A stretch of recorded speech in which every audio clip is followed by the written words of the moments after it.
I don't have much information on it, but the brother Sermonton does, so I'm past the class of Sermonton.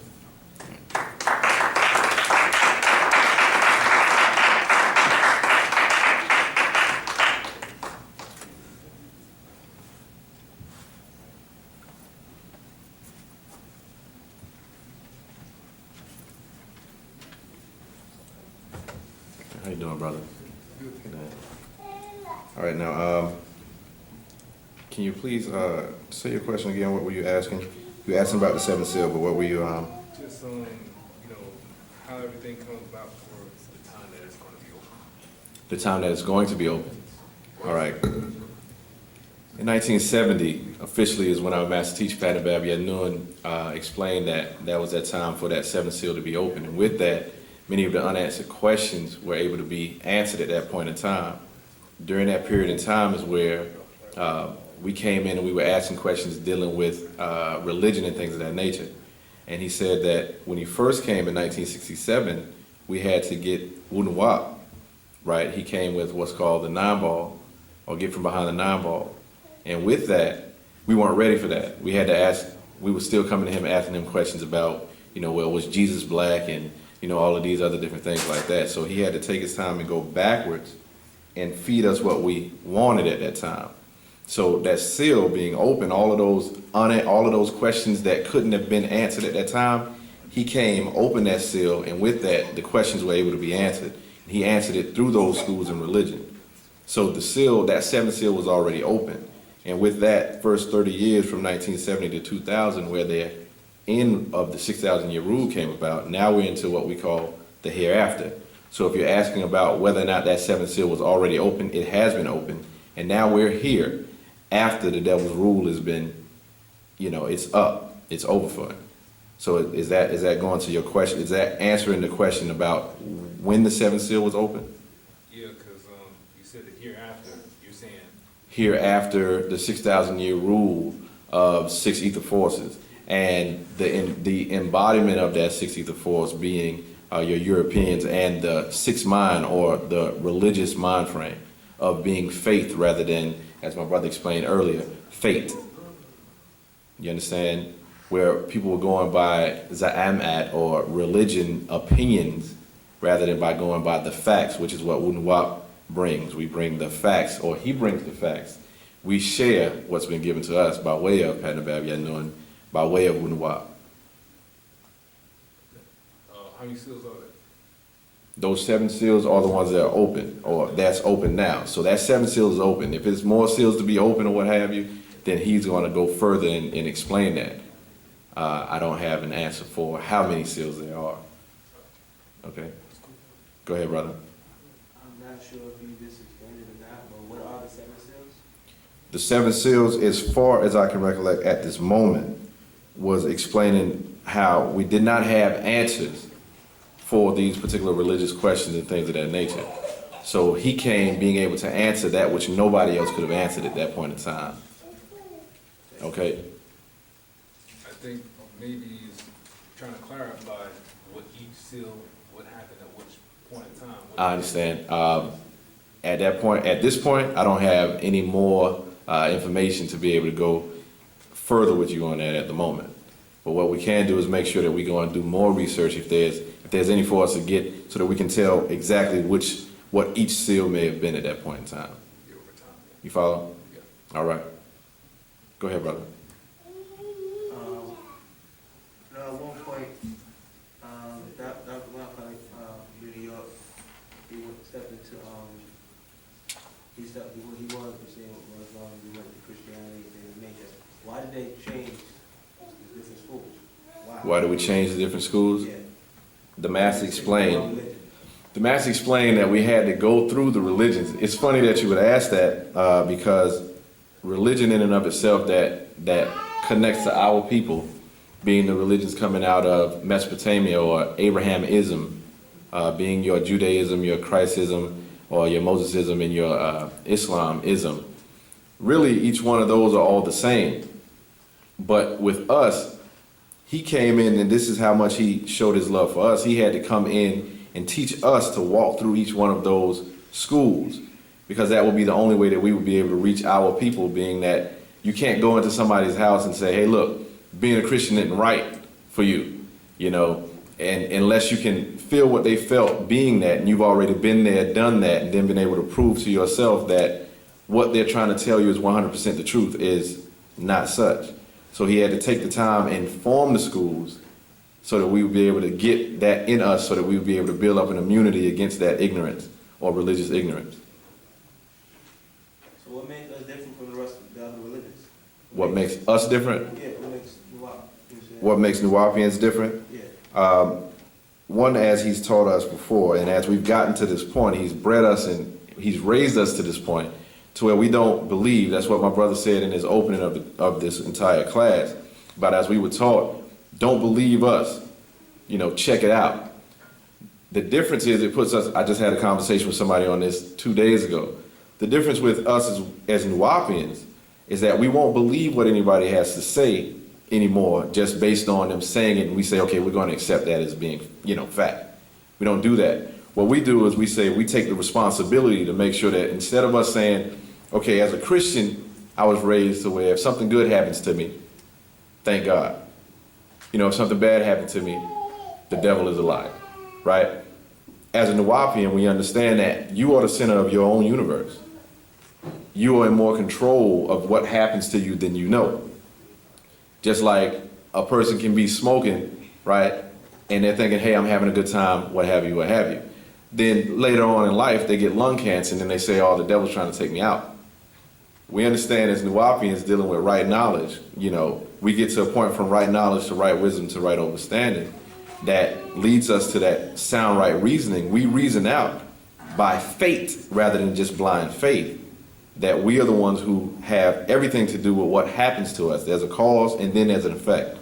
So we've been put into a position to put all of the facts together so that we'll be able to be causes of we'll be positive causes towards positive effects within our own life. And that's fate or qadar. Basically being in control of yourself. Exactly. All right. Go ahead, brother.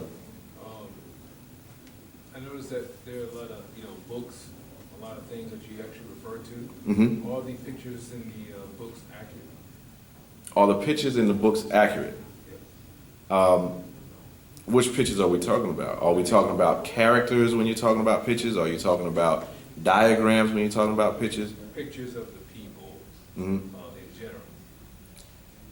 Well, let me switch it on you. Let me ask you this. All the other images as far as religious characters that you've ever been, made aware of. It's not been accurate. No, I'm asking you. Based on the fact that, are you coming from any religious background whatsoever before? I just look at people as people. Okay, you see people as people. But you've been affiliated with religion, or you've met people in religion. You've been indoctrinated by some type of what religion is that right? Yeah, religion is religion. That's Okay. what it means. Through each one of these particular points in time, they were given an image of what a person was. They brought religion to us as a people, and with that religion, if we were to accept that religion totally, we would have had to accept the image that they had with it as well. Correct? All right. Our master teacher, by going in and having done what he's done through those schools that we call religion, he changed all of those images so that you'd be able to see them for yourself. And this goes back to what you were speaking about all the way earlier. You asked about what are all these things right here that you're seeing around you now. The things that you're seeing around you now is what predates that religion altogether. So when you see your own face on the walls and things of that nature, now you have something that connects to you. Let me put it in a different way. For instance, these young brothers right here with me that are teaching with me, right? Their entire life they were raised within this community, within our master teacher's teaching, which means that they were able to have something different than I had when I was growing up. Because being that my father is a Baptist preacher, right? What happened is I was raised having a thought of an image of someone other than myself as being a higher or more supreme power. The power in what our master teacher was able to have done by putting our faces on all of the different things was these people grew up never having had that image in their mind, regardless of what the TV media might have said or anything else. You understand? So that was a tool in order to break that spell. You understand? So as far as the accuracy of that particular part at that point wouldn't really matter as much about the faces on that person. But we know that what's accurate is that our genetics goes back to what you see right here. And you can see that on the walls, confirmed facts. You follow? Yeah. All right. And I just look at the people. It wasn't just about, things here. Now let me ask It something. was also with other. I got to ask you a question based on what you said. You said when you see people, you just see people. What did you mean by that? The people that were in the books, Mm-hmm. there were people outside of Egypt. Okay, I thought you may have been talking about, like now, when you see people, you just see people. Could you elaborate on that as far as your question? Because I would. We're just talking about people within the books. Okay. That we're referring to that I've seen. Okay. Okay. 'Cause, I mean, if you look at certain books, of course, you got pictures like you'll see Marcus Garvey in the Holy Tablets. Of course, that's Marcus Garvey. You got other pictures that confirm that, right? Different ones, Christianity, so. Okay. All right. Next question. Go ahead, sister. Out of the book, The Prism? Prism. Yes, verse 189. It says, "And remember, you must welcome evil into your life." What I want to know is people that have been possessed, that have done wicked, evil things in their life, they have to actually welcome the evil into them in order to have done some of these things. Because I see a lot of stuff that's been happening since I've been on earth, and by me reading it, it says you must welcome evil into you. Mm-hmm. But then the next verse, 190, says that your body has the power to prevent being overtaken by others if you're in contact with your own salaful ancestors. They will come forth and protect you if you reach out and ask them. That is our way as Africans. So what I want to know is that if you calling on your ancestors, the correct ones, then they'll be there to help you so you're not being possessed, or evil won't come into your body or your mind when you see it. That's what I think it's saying. I'm not sure. I understand what you're saying. That's verse 189, 190 All right. out of the prison.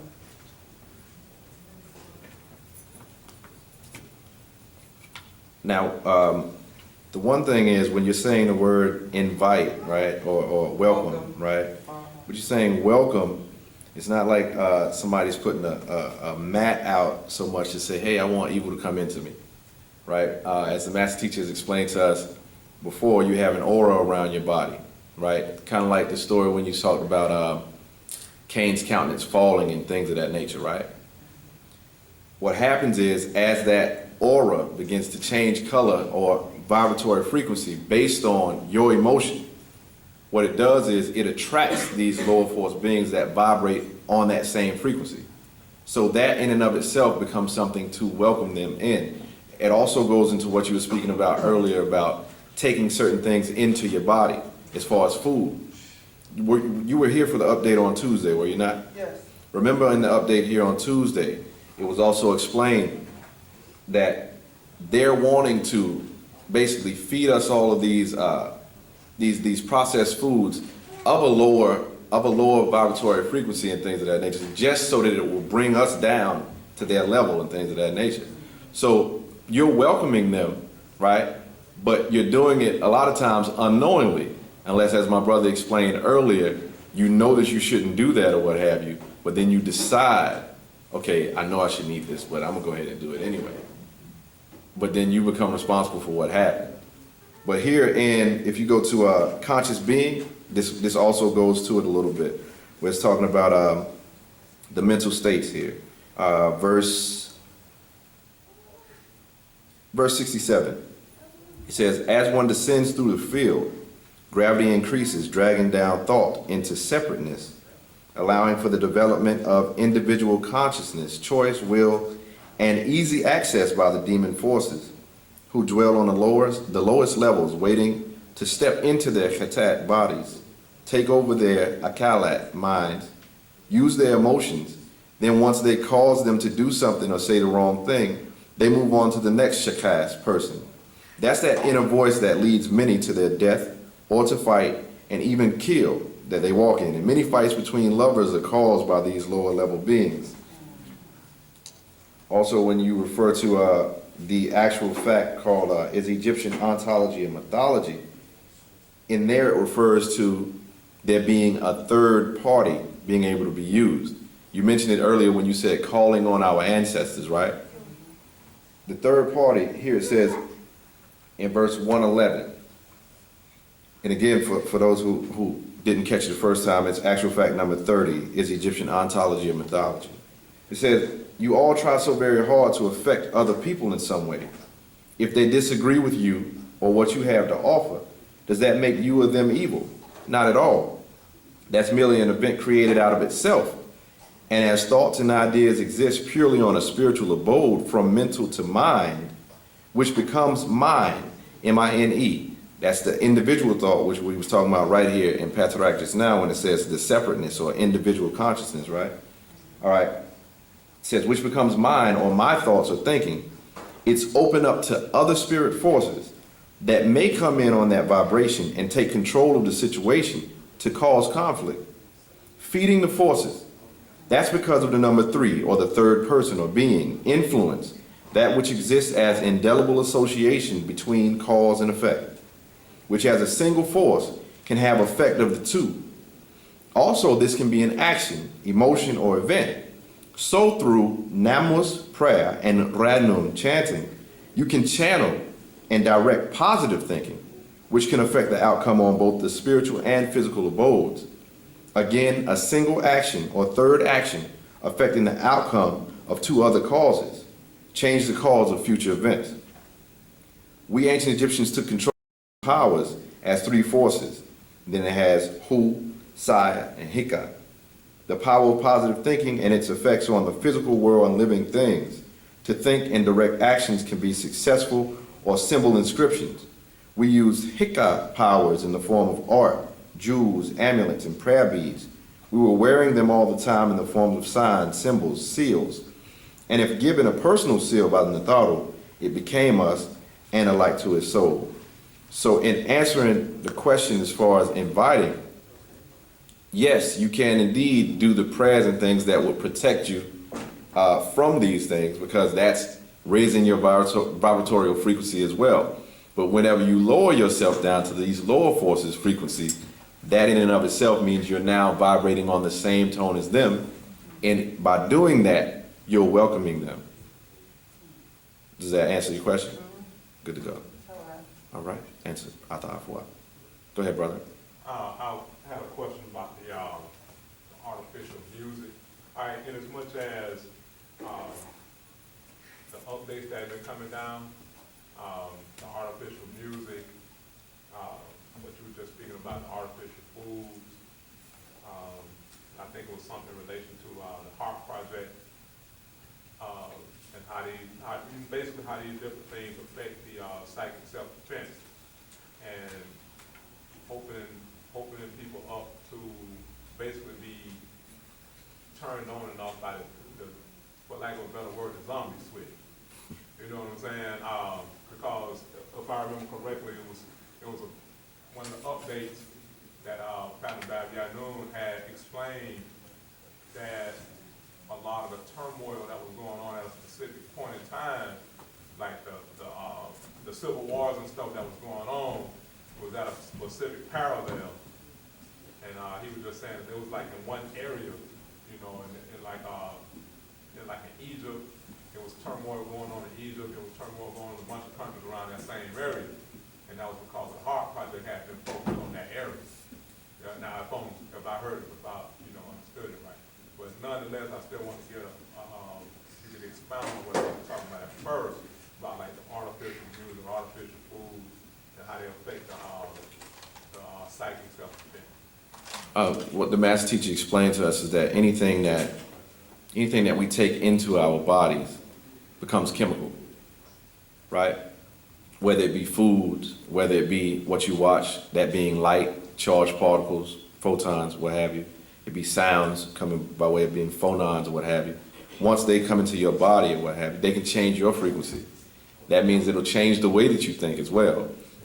Case in point, when I was a little bit younger, I was in college, I used to listen to 3 6 Mafia. and they had a song called, what was the name of that song? It was called Powder Get You Hyper. And I was out there, I was wilding. I never did powder, for the record. But as I was sitting in the car, it's Hypnotized Mind Can't Possibly was the name of the whole, crew, as you, I'm sure you know, right? Hypnotized Minds. And what happened was I was sitting there listening to that song, and as soon as the beat dropped, I turned around and I start saying, powder get you hyper. And I had to stop for a minute. I was like, hold on. I don't even do that. I don't even do powder. I don't know nothing about that. That's not my life experience. But what the tones will do is they'll change your thinking. The same way as what the sister was saying earlier. Because once that frequency gets into you, it becomes chemical. You've taken it into yourself. Once you've taken this frequency and it's turned into chemical, now it's in you. Now you're inviting or welcoming those other frequencies to you because now you vibrate on the same frequency as them. The same way that the master teacher explained in vibrational frequencies when you're talking about tones. If you take a tuning fork, anybody who knows about music, you can take a tuning fork, right? You can have, say, a C here. C, D, E, F, G, A, B, C on the next octave. If you hit this C tuning fork right here, none of the other forks in between it will vibrate except for the C at the higher octave because they vibrate on the same frequency. It's just on different octaves. So it goes to show you that the frequency, as far as that, the frequency or energy being manifested as sound, it affects only those that are on the same frequency. So if you become on that same frequency as those lower forces at that time, then your thought process will be operating on that same frequency. So you'll be thinking up under that same influence. Does that answer your question? Exactly. And that's the point. That's the purpose. To put us in a position of distraction so that we won't be getting on the higher frequency that we have within our potential based on our DNA's fullest potential to vibrate. But with that question having been answered, I'm going to pass the class back over to my good brother, my Akhiratum Ray.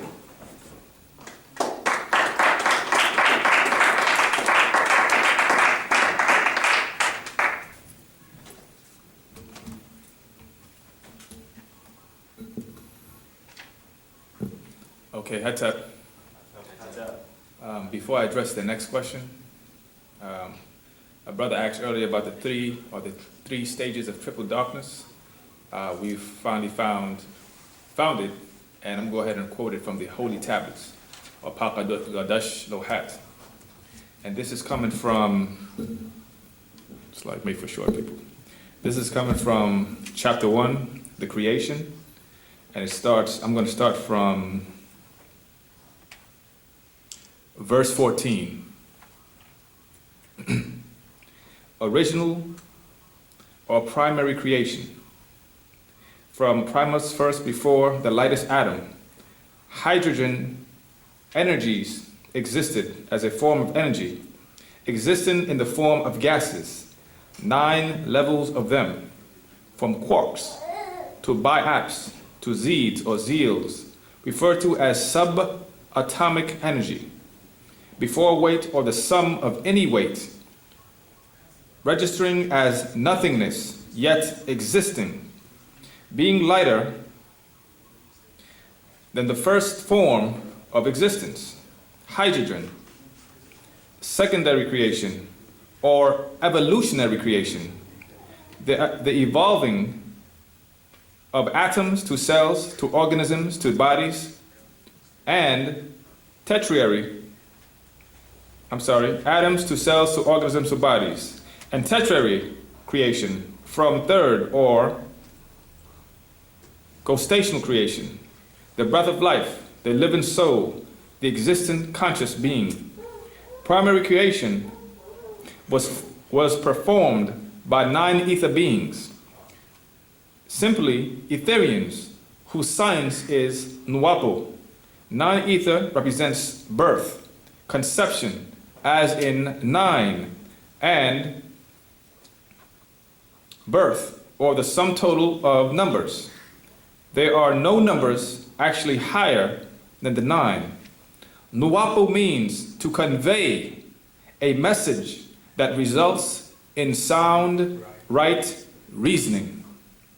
So there must be a conveyor and a listener of the message. The message is life. The conveyor is existence. 3 sets of 3, or triple darkness. First set, before light, before energy, before matter. Second set, before time, before space, and before place. Third set, before body, before soul, and before spirit. So those are the 3 sets of triple darkness, and you can read more about it in the Holy Tablets written by our master teacher, Dr. Malachi Kobina Zodato York, for more information. Yes, go ahead, brother. Can you just repeat that? You said light, energy, matter, body, soul, spirit. I didn't get the one between. Okay, I'm sorry. Give me one moment.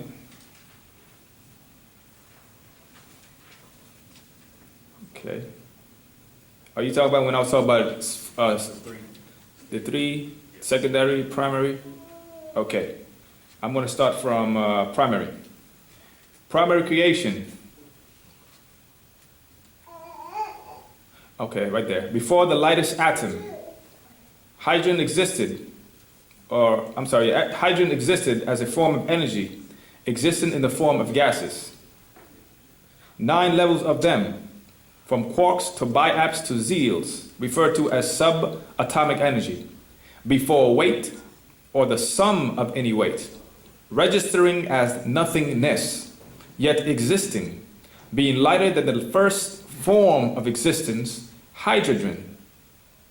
Secondary or evolutionary creation, the evolving of existence from density to matter to atoms to cells to organisms to bodies. And I think that's a part that I kind of skipped over by accident.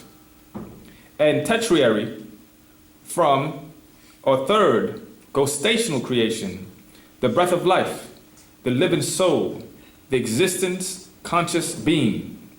Primary creation was performed by 9 ether beings, simply Etherians, whose science is Wu-nuwaupu. And I'm going to jump up to the 3 sets of 3. This is probably the part that you're looking for, brother. Or triple darkness. First set, before light, before energy, before matter. Second set, before time, before space, before place. Third set, before body, before soul, before spirit.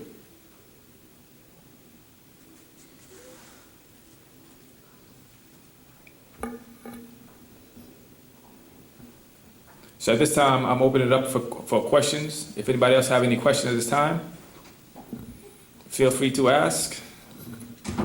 Yes, good brother. How are you doing today? Doing great. Good to see you again. Thank you. All right, in relation to the 7th seal, when the brother asked the question, how many seals are there? Yes. It just brought me to the mind of the 7 thunders, right? Mm-hmm. And the 7 thunders, as I understand it, are basically dealing with, it's kind of like a marker, it's like a time marker. In other words, you can tell by events that's going on. That's correct. At what point in time we are. So if you could please expound upon the 7 thunders and how we could tell about what's going on as to what point in time we're in.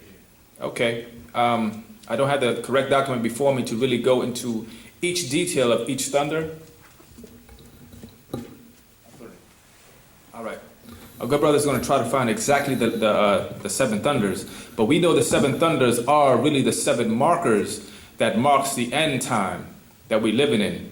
And when we speak about the end time, it's not doomsday. I got to get that clear. It's doomsday to those whose time it is to end. You know what I'm saying? Because if there's an end to something, then there's a beginning. Every end marks a beginning for something new or renewal to happen. And the end time for those beings who have been ruling for the last 6,000 years in the last moon cycle has come to an end. And that is marked by the seven thunders, and that ended in the year 2000, when their veil of power began to lift, meaning they had the whole world spellbound to think that they were very powerful. Remember, the power of the devil is illusionary. It's illusionary and it's based on on fear and hopes. Hoping for something to happen and fear with them guarantee your very end. That time has ended for them, those beings who have ruled for so long under that rod of iron. It's their end, and it's the time for the consciousness to be renewed, or the awakening to happen again. And this is marked by the year 2000. Remember, the year 1999, Panabab Yanun, our master teacher, has addressed those questions dealing with the end, because everybody's on the tip like, oh, everything's about to end. We're done for. Movie. Everybody watch the movie 2012 in here? When you watch that movie, everything is about destruction.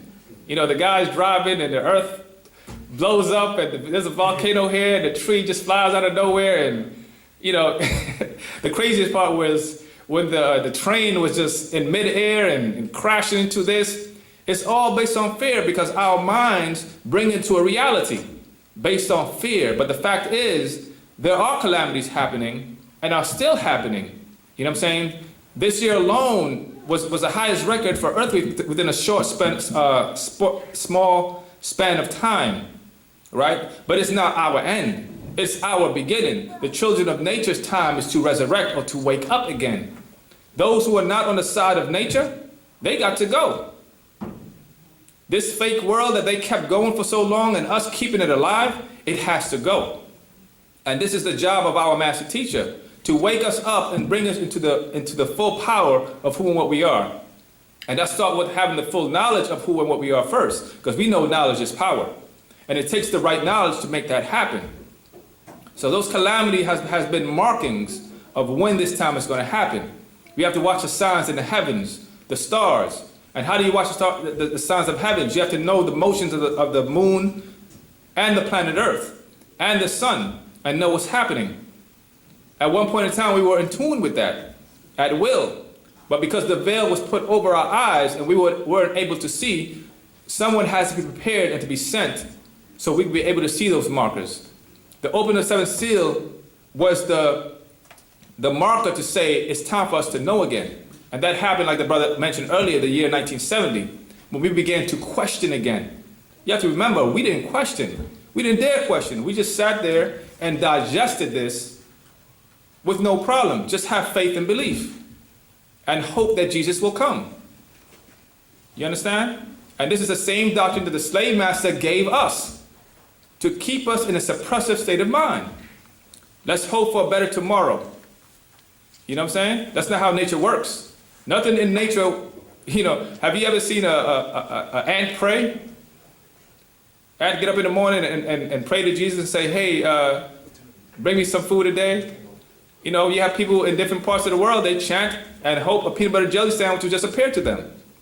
It's not how things work. You get up and you do. The helping hand that you're looking for is the end of their own arm. That's the reality. And we stepped away from that. People became complacent. If you notice back in the 60s, we had that drive. I wasn't there personally, but in studying it, and for those who were there was a certain type of drive to know. It started then. And our master teacher started teaching in the year 1963, before 1967. But our minds, like babies who were not ready for that amount of information, we had to be what's the word called? We had to be brainwashed. That's the right word. And I don't want to explain that for a minute. Anytime that you think outside of the box, they call it brainwashing. But let me ask you a question, and this is something our master teacher brought up, right? If I had dirty clothes and I went to clean it, what would I have to do to it? I have to wash it. I have to take some soap, put some water, and scrub it clean, wash it, right? So right now, our brain has been filthied. A lot of dirt is in our brain for the crap they've been giving us for the last 400 years. So somebody has to brainwash us by first showing us all the things that we're so attached to, how it's not ours. And it takes a lot of time. It took 30 years from 1970 right? And on. It took 30 years to the year 2000. That was the era of religion. We had to go through those schools of Christianity, Islam, and Judaism. We had to walk that long walk on a short path, as he said. The amount of information and questioning that we have given him for all those years. Only to come to the point, right, of knowing again. And still questioning. You know what I'm saying? Now we're going out and questioning everybody. And it goes back to those words that Pt.2 has given us. We don't have enough authors to have the authority to say what is and what is not authentic. Everything we have, everything that we have to validate it with them. If you really think about it. When I have to look something up, where I have to go to? I have to research in the libraries where the lies are buried. And I have to look on the internet, right? I have to refer to their scientists, to their languages, to their university. According to the University of Massachusetts, we've discovered that this is true. You know, or according to the Greeks, according to this, according to that. What about according to our own? Why don't we have enough of that? Somebody has to make that step. But it starts with going through what we thought we knew all this time. We thought we knew Islam. We thought we knew Christianity and Judaism because that's what they gave us. They said, here, this will be your spiritual connection. But we know we're older than that. How can you tell me about me when I predate you by thousands of years? Right? According to scientists, their own scientists, we were the first people, right? African people. The darker you are, the older you are. The nappier your hair is, the more older you are. All people come from us. They've only been around for 6,000 years, according to them and us. We even have the gravitations of them on the walls of SETI. You know what I'm saying? So who gave them the authority to tell us about us? Why do I have to go to their libraries and research their information to find out about me? That doesn't make any sense when I'm older than them. It's like me going to my child and asking my child about me when I'm older than that child. It doesn't add up. You understand? And this is the first man that took the stand, Dr. Malachi Z. York. Not just standing there and said, hey, I know it. Just accept what I'm saying. No. It starts with questioning. Because you're on a quest for knowledge. As they say in their own Bible, asking and shall be given, right? Seek and ye shall find. Knock and the door shall be open. So ask questions. And there's nothing wrong with that. You know, this is not a sermon. This is not a lecture. We're here to find out the truth. And it starts with really getting into it. You know what I'm saying? Okay, I'm going to go over the seven thunders. My good brother here finally brought it up. Okay. The seven thunders, the seven plagues. The seven thunders have been recorded by the ancients for thousands of years by the Hopis, the Yamasi, and the Nuwaupians. Have logged these thunders as a sign of the coming of a new planet, Nibiru, the coming of a new era, the sign of the end of the present world ruled by evil, and the resurrection of the ancient mysteries of Egypt, Atlantis, rising again in the heart of Georgia, in a place called Wahani. And this was a replica that we built, like I explained to you earlier, brother, when we started to build our Holy Land back in 1996. That was a marker to say, this is where the children of the Nataru are. Or this is where the true Egyptians are. Plan on going back? Going back? Going back where? To where it's built. To where it was built? Well, I will answer the way the master teacher answered us. He said, if we want to see Egypt again, we have to build Egypt again. Because again, like I explained earlier, wherever we gather is where Egypt will be. You understand? We can go back there, but it's not the same. Because they've been there and they've supplanted it. You know what I'm saying? So now understand this, where those monuments sit, they sit on specific points on the planet, and you will find this to be true also. All the temples in ancient Egypt, as well as all over the world, the Mayans, even pyramids in America, that's right. You know exactly what I'm talking about. The ley lines, they sit on energy grids.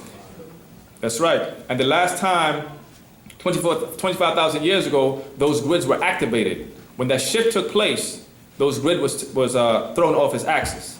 Now that that shift is taking place, they're being activated again, and certain energies are manifesting once again. Let me continue real quick.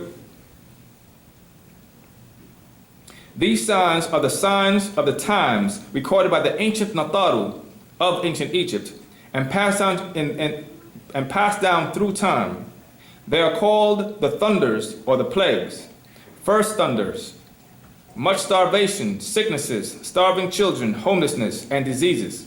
This already passed and continues. Second thunder, the sky becomes sick with the holes in it that looks like sores. Lung disease spreads, breathing problems occur, green mist coming from holes, polluting waters, growing deformations, bacteria in the water, sea animals begin to die, fishes are trying to get out of the waters. And what's interesting is, as of recently, within the last 3 years, you see a lot of that occurring. A lot of fish just popping up dead. I mean, they literally, you know, you can go on YouTube, somebody was actually videotaping these dolphins trying to jump out of the water. And it's mind-boggling. They don't even have an explanation for that. Water becomes death to them. Physical and spiritual illnesses, mutations in animals. That's second thunder. Third thunder, many new species, notations in animals. Crossbreeding in species, deaths of frogs, honeybees, turtles, deformed humans, multiply, genetic splicing and cloning. Fourth thunders, signs of twins, Ya and Wei. One guards the South Pole and the other guards the North Pole. Havoc begins with these poles. Structure breaking down, religious, moral, and financial. Those things are actually breaking down. The devil wins, El Nino takes over. And that was, I think, back in 1995, El Nino. They document that. Fifth thunder. Did I say fourth? Yes. Fifth thunder. 4 great people will perish.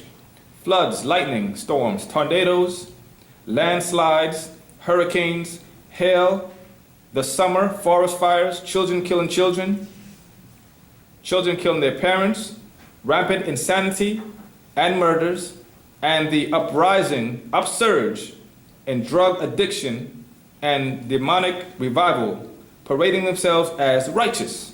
El Nina, the little girl, will come. And that has happened.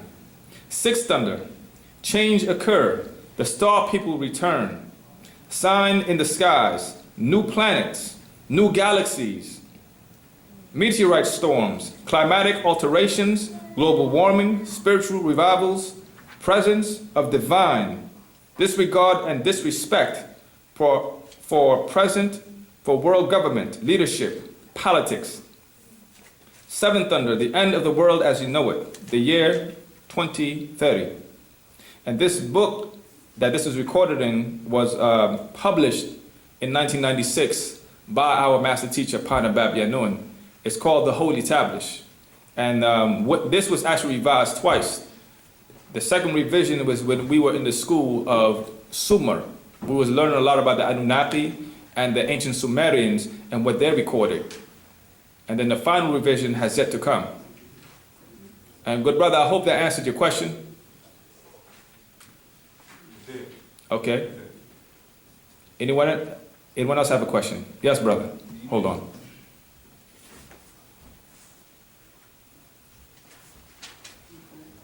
You said that he mentioned the end of the world in 2030. Mm-hmm. How do you come up with that? I mean, what is the meaning of that? Give me a moment. Okay. The end of the world as you know it, again, when we're dealing with the end, right, we're talking about the end of their particular rule. And that deals with the information that our master teacher has been permeating throughout this planet. From the year 1970 to the year 2000,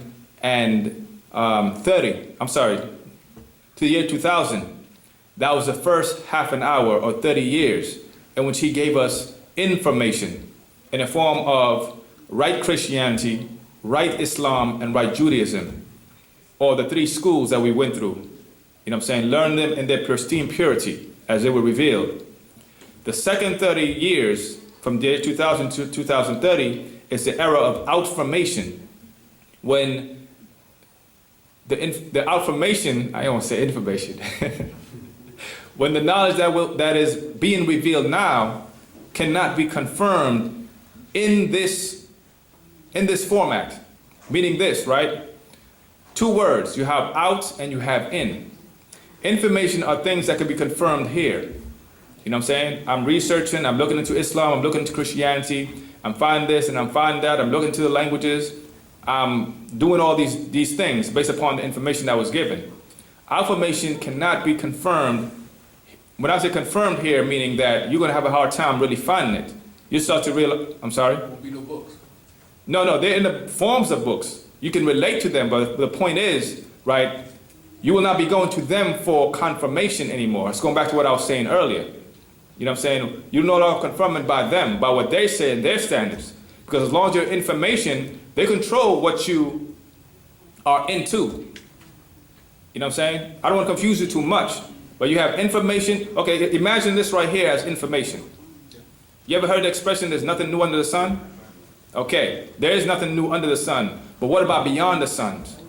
Meaning this, our ancestors, when they recorded their history or our story, they spoke of beings that came from the stars. In this day and time, we call them extraterrestrials. They referred to them as their ancestors, also called Pa-Nataru. And they gave them information in the form of information, right, that was responsible for the grandeur of ancient Egypt that you know today, right? A lot of these things are held in mystery, as I expressed earlier. The more scientists are becoming more advanced, the more they realize just how far ahead our ancestors were. You understand? For example, the pyramids. The pyramids were built on such calculations as a structure and the right kind of stone and vibration. They were harmonically attuned to a certain vibration, and even to you and to the planet. Right? For many years, they dismissed the ancient Egyptians as being full of mythology. Oh, they just worship cats and dogs and animals, and they were just obsessed with death. Right? But now the more that the scientists are going beyond the, what's the word called? Beyond the hydrogen, or beyond going to the world of darkness, meaning this. It's a whole other topic. It ties in, right? When they stepped beyond that, the lightest element called hydrogen, which they considered for many years as something, right? They said that the lightest or the first sum of existence is the hydrogen atom. It was until they went beyond that and realized that there are energies with intelligence, right? Beyond the hydrogen atom, they realized, like, okay, now they confirm the spiritual existence or the mental existence is real, meaning that there's existence in the darkness before the light was clicked on. Before something, there's existence in a state of what we call nothingness.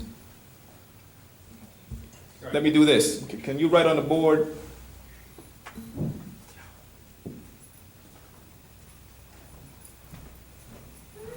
I want to make this as clear to you as possible. This is why I'm doing this. You know what I'm saying? Okay. Just to give you a clear understanding of what I'm trying to express. I wrote a board. You see a line this way and that way, right? On one side you have H, which symbolizes hydrogen. On the other side you have E, which deals with ether. Or this could be E element and E as in the world of ether. Everything has an etheric counterpart. And that's where the intelligence lies, on the other side. That's my point. And then I wrote one this way, which is plus, and one that way, which is minus. So beyond, or the point of birth and the point of death, there's life. In the state that we're in, we're actually dying forward because we're aging forward, right? And here, everything is confined in the form of information. Outside of that, right, you have what you call outformation. And that deals with somebody who's in tune with those forces or with the darkness, or our oversoul.